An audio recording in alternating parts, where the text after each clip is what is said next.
Rasipuram Krishna Swami Ayyar Narayana Swami may sound unfamiliar, but R.K. Narayan is very familiar to all of us.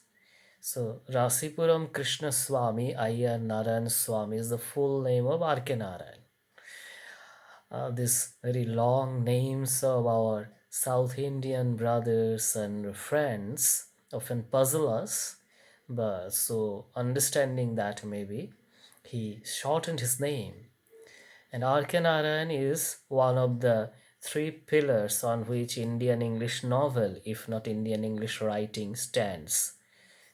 Foundational pillars. The other two are Rajarao and Mulk Rajanand. Raja Rao, actually, not Raja Rao. Raja Rao and Mulk Rajanand.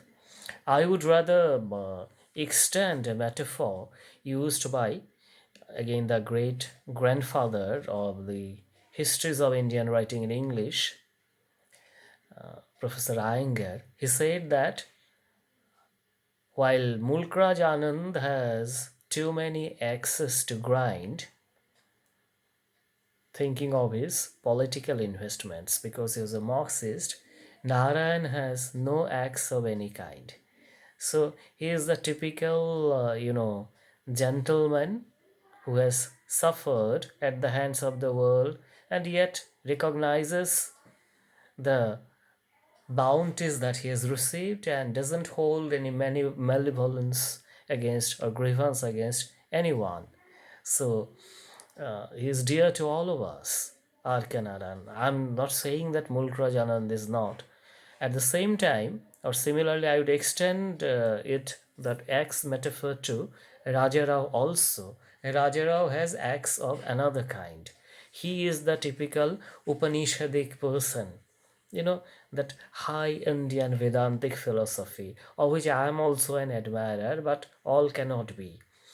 Just as Mulkraj Anand's too much of resistance kind of orientation, oppositional kind of orientation also will not be everyone's cup of tea. So I just see these two as two extremes.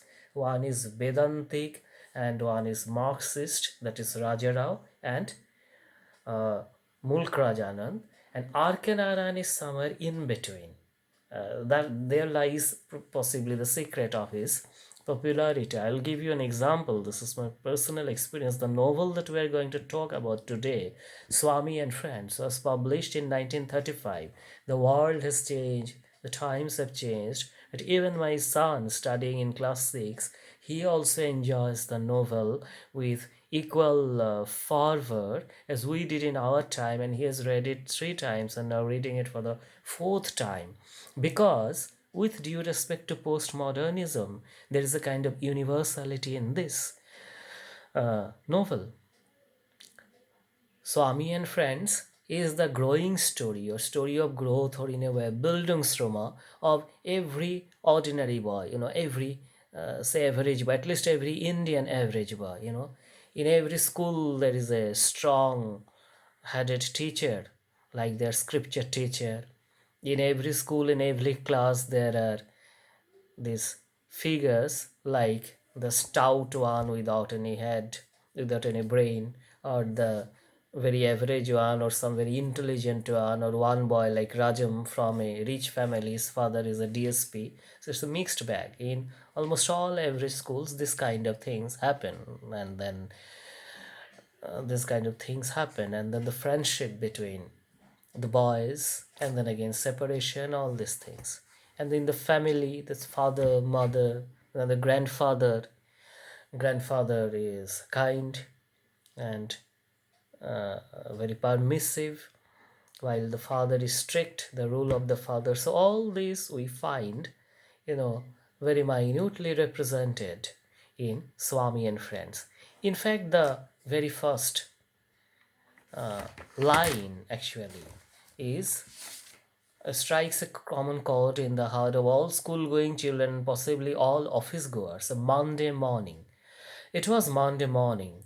I'm reading from the text. Swaminathan was reluctant to open his eyes.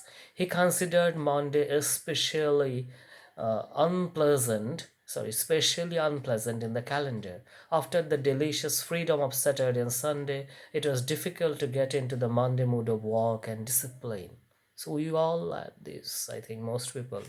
Just as the uh, Sunday night starts fading, the aura of weekend enjoyment or relaxation or whatever is over.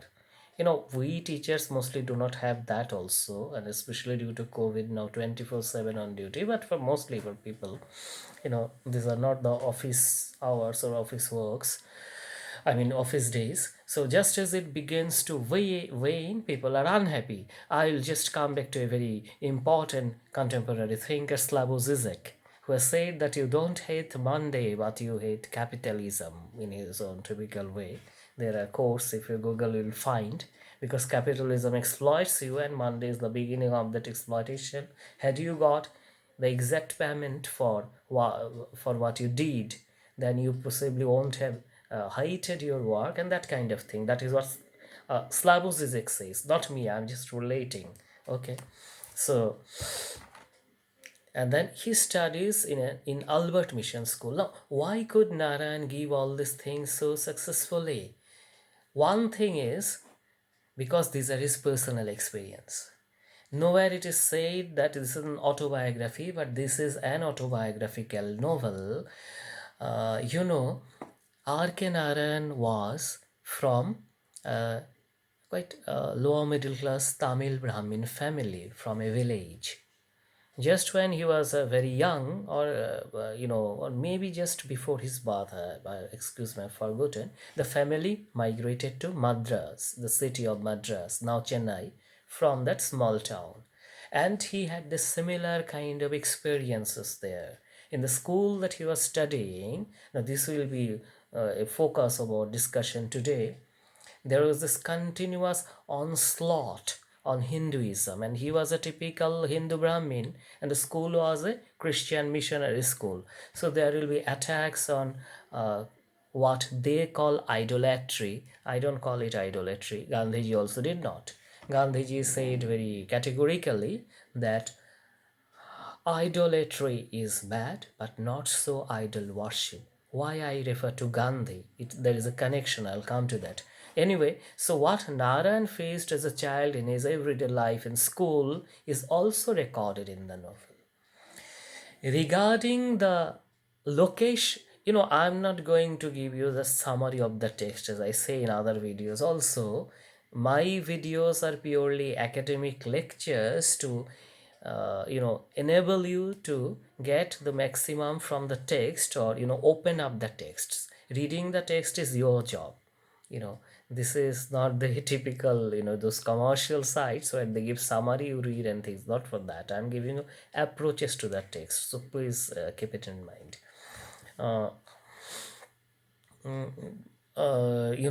then Narayan faced all this and he recorded all this, so he was very successful. Of course, you have to have the knack of or skill of or talent of writing, whatever you call it, because we all have experiences, but we all cannot write as he did. So there is a kind of universality in this. Now, Malgudi, the place, is again a fictional place. There is no place in real life called Malgudi. It is like Thomas Hardy's Wessex, or my favorite writer, Margaret Lawrence's, Canadian writer, Margaret Lawrence's Manawaka. And Manawaka novels, there is no place called Manawaka. But that, having said that, I must also hasten to add that Malgudi becomes almost every place, at least every Indian town, for the reasons that I've said before, and I will add, people, all kinds of people together in a slightly closely knit community, and not so closely knit also, like a village life. Rail station is there, a river is there. Whatever a typical average Indian town had, at least till the 80s. Things have radically changed after globalization and commercialization and this digitization, but still these basics are always there. The place that I come from, that is also very similar to Malgudi, and there were these missionary schools and then government schools, and then those criticisms, other things are there. So that's why it is universal. Critics have tried to related to the place called Lalgudi, which exists in actuality in South India, and the river there is Kaveri. In Malgudi, it is Saryu, but it is not much avail. I don't think it is not. Literature is not science that you have to identify like a particular virus, whether it is COVID-19 or COVID-20. Nor is it like computer science that when Fox Pro comes, Java becomes outdated or vice versa. No, we still read Shakespeare. So approaches may be different. So I think it is not of much use trying to identify whether Malgudi is Lalgudi or Malgudi is not Lalgudi, like how many children Lady Macbeth had. Of course, that is has some merit in it. Anyway, so it's a kind of every place. And Swami is a kind of Indian everyman, at least educated middle class of India, have boys as per the model of Swami. So that is so far as the narrative setting space of the novel is concerned. Now we come to time. Come to time of the novel. It was published in 1935, and it is also a record of the time. How?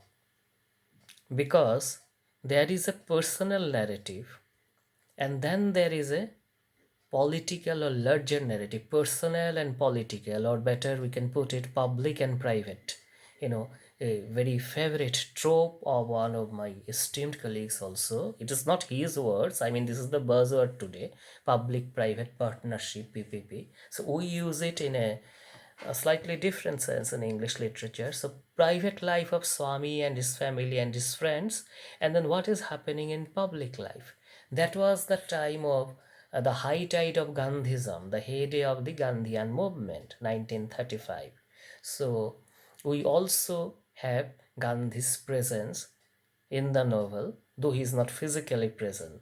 Unlike the other novel published in the same year that I have explained in another video, The Untouchable by Mulkrajanan, there Gandhi is physically present as a character. Here Gandhi's influence is there. So there is satyagraha even in Malgudi. The message that Narayana tries to give is that Gandhi became so important, or Indian freedom struggle became so important, that even a very personal and private narrative of a young boy growing up in a Mufassil town also cannot be kept isolated from the overarching influence of Gandhi or Indian freedom struggle.